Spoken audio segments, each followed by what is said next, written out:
पाटण इथल्या साहित्य संमेलनात दोन दिग्गज साहित्यिकांनी केलेल्या वक्तव्यामुळे नवीन वादाला तोंड फुटलंय। आपल्या भाषणाच्या दरम्यान रावसाहेब कसबे आणि कवयित्री प्रज्ञादया पवार यांनी शिवाजी महाराजांच्याबद्दल आक्षेपार्ह वक्तव्य केल्याचा आरोप शिवसेनेनं केलाय। हा सगळा वाद काय आहे पाहूयात। पाटण साहित्य संमेलनातल्या ज्येष्ठ विचारवंत रावसाहेब कसबे आणि कवयित्री प्रज्ञादया पवार यांच्या भाषणावरून वाद सुरू झालाय।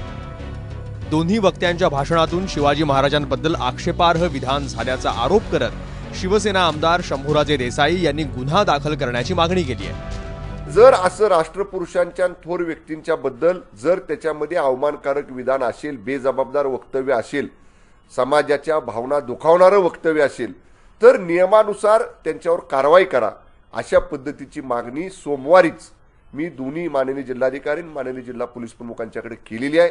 पण आज तिसरा दिवस आहे, बुधवार आहे, अजून तरी कुठली कारवाई झालेली किंवा त्याच्यात काय नेमकं आहे ह्याची मला ना जिल्हाधिकाऱ्यांच्याकडून ना जिल्हा पोलीस प्रमुखांच्याकडून मला काही माहिती मिळालेली नाही। आमदार महोदयाने आमच्याकडं म्हणजे कलेक्टर साहेबांच्याकडं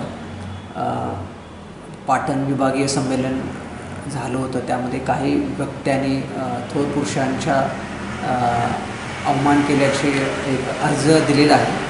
त्या अनुषंगाने उपविभागीय पोलीस अधिकारी पाटण या चौकशी करत आहेत। आपण ज्या भाषणाच्या टिप्स आहेत त्याही ताब्यात घेतलेल्या आहेत। चौकशी चालू आहे, चौकशी अंती योग्य ती कारवाई होईल।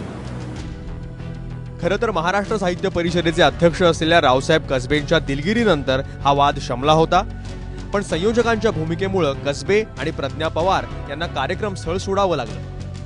परिणामी कवयित्री प्रज्ञा पवार काहीशा नाराज झाल्याची चर्चा आहे। कशाबद्दल क्षमा मागायची बाबा, ते आम्हाला माहिती नाही, तुम्ही क्षमा मागा। अरे म्हटलं कशाबद्दल मागायची ते तर सांगा।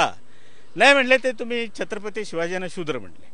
अरे म्हटले छत्रपती शिवाजीला शूद्र म्हणले हे मी नाही म्हणत, हे आपलं धर्मशास्त्र म्हणते आणि पुरोहित वर्ग म्हणतोय। आणि छत्रपती शिवाजींना कधीच क्षत्रियत्व बहाल केलं नाही, त्यांनी खूप प्रयत्न करून सुद्धा ही परंपरा छत्रपती राजर्षी शाहूच्या पर्यंत होती आणि आम्ही तिच्या विरुद्ध संघर्ष करतो गेले 40 वर्ष। तुम्ही माफी कसली मागता?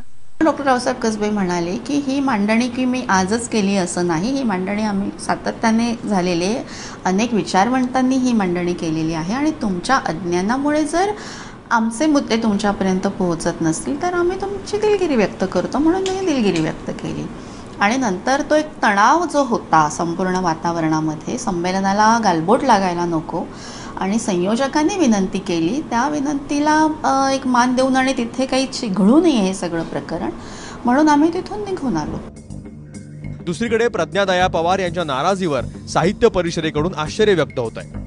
हे संमेलन बाबासाहेब आंबेडकरांच्या स्मृतीला अर्पण केलेलं होतं, त्यामुळं मला रावसाहेबांनी सांगितलं की हे संमेलन पार पडलं पाहिजे, त्यासाठी तुम्ही इथून पुढचे जे कार्यक्रम आहेत ते आम्ही नसले तरी तुम्ही पार पाडले पाहिजेत। तर त्यामुळे जो एक वातावरण असं निर्माण केलं जातं की या सगळ्यामध्ये साहित्य परिषदेने काही भूमिका घेतली नाही, तर एक गोष्ट आवर्जून सांगितली पाहिजे की रावसाहेब यांनी जी काही एक सूचना केली आणि त्या ठिकाणी जो एक निर्णय घेतला, तर शेवटी परिषदेचे अध्यक्ष म्हणून तो मान्य आम्हाला करावा लागला, ही गोष्ट आवर्जून सांगितली पाहिजे। संमेलनात वक्त्यांचं विधान आक्षेपार्ह होतं किंवा नाही याचा निर्णय अजून व्हायचा बाकी आहे, पण त्याआधीच बाह्य आणि अंतर्गत अशा दोन्ही प्रकारचं राजकारण सुरू झाल्याचं चित्र आहे। राहुल तपासे, एबीपी माझा, सातारा।